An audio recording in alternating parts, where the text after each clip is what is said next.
This week on Most Craved. Wonder Woman or Xena? How awesome was Mad Max?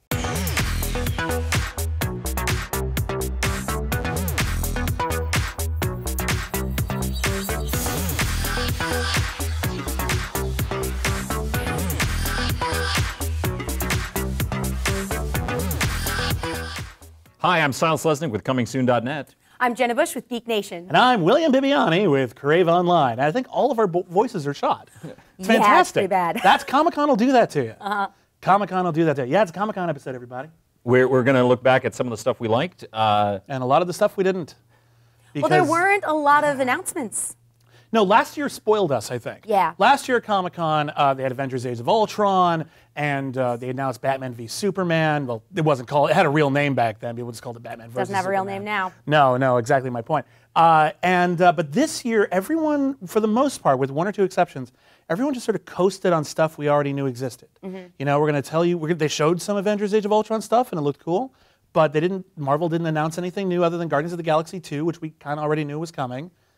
DC showed us Wonder Woman, which is great, and a little bit of footage, but well, that's okay, it. I do want to talk about this because I talk about Wonder Woman a lot. I actually, as funny as I think the whole Xena comparison is, I actually think it's really cool. I don't think there's any way you could get away with a traditional costume in a movie like this. No. I like I don't know lighting-wise if there's like a suggestion of red and blue here. I think there might be, but it looks like warrior armor. I mean, except for the fact that like legs aren't covered. The Xena thing, I think, is very appropriate. Now, it's not because it's Xena, but because Xena had a Greco-Roman influence, and so does Wonder Woman. Yeah. So that there is a bit of an overlap makes a perfect amount of sense. I think it's a good-looking costume. It's a little revealing, but it's also revealing in that sort of Spartan way, that sort of loose-fitting clothes. You can move very easily. It looks about right. I do want to say a thing about boob armor, though. Yeah. Because if you put cups in the armor, if you fell or something hit you in there, it'll stab you through the chest. So there's that. Well, she doesn't do that. She's Wonder Woman. I think the costume's awesome. I want to know, where is she standing? What's going on here? That's on the play set. You know, she's got a little hole in her foot.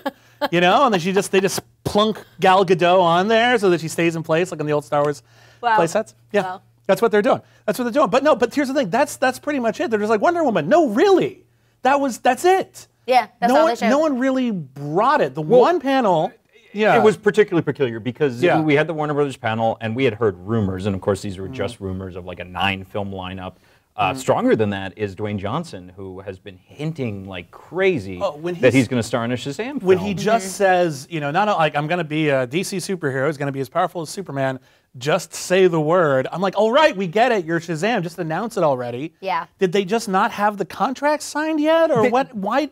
I worry that like that plan that leaked that we covered on the show, that whole schedule of superhero movies, maybe the thunder was just stolen. Like that's really all we had. It might have helped out his movie this weekend. It could honestly be that might be the exact reason. It may be like, hey, we don't exactly want to give extra time to the competition. Well, but wouldn't that also establish Dwayne Johnson as an action hero better than he already has? Because everyone knows Dwayne Johnson. Everyone likes Dwayne Johnson. I think everyone has a certain amount of respect for Dwayne Johnson. He isn't in hit movies. He was in G.I. Joe Retaliation, but he had the brand helping him out there. The rest of his movies do okay sometimes, but he's not a huge star. Lucy beat him out this weekend. Lucy kicked his ass, and I think that's fantastic. This was a good weekend. Let's get back on Comic-Con. I think we do get a little bit spoiled in terms of reveals. Let's talk about what we really, really liked. Mad Max.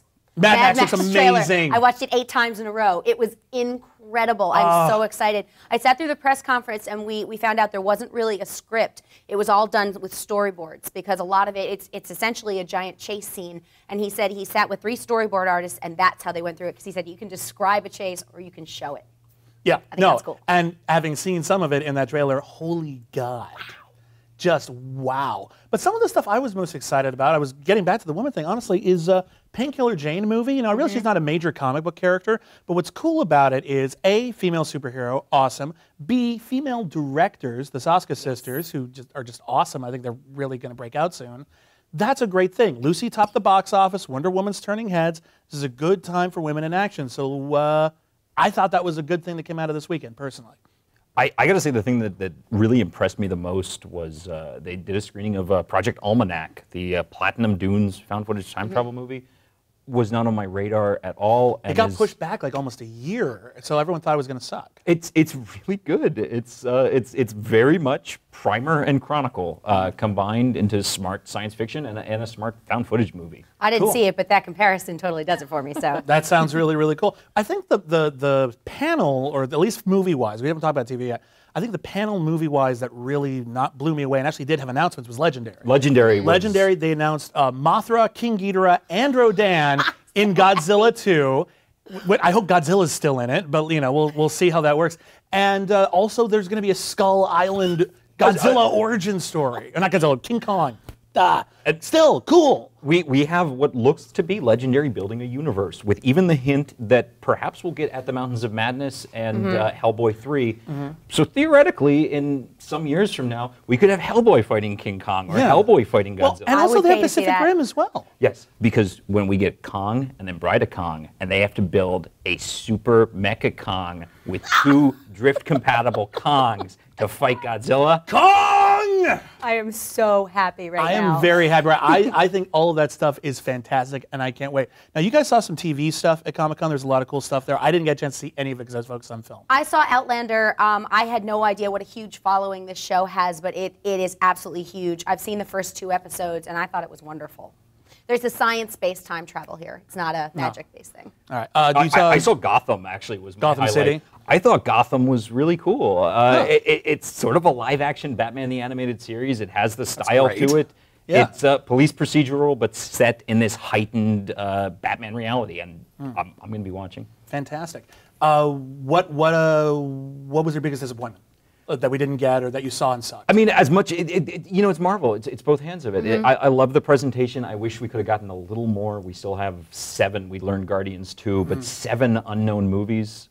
What the hell are they? We know one of them is Doctor Strange, but come on, where are they? It needs to be Ms. Marvel. I don't know what they're going to reveal in the after-credits sequence for Guardians of the Galaxy, so there may be something there. It could be. Could be, but we've all seen it, and I think we all agree it's awesome. And yeah, it's hard to have any disappointment in Marvel with Guardians hitting this weekend. Amazing. We totally got to wrap on that. Guys, see Guardians of the Galaxy this weekend. We all saw it. It is legitimately great. Groot. What was your favorite part of Comic-Con? Let us know in the comments below. Or tweet us.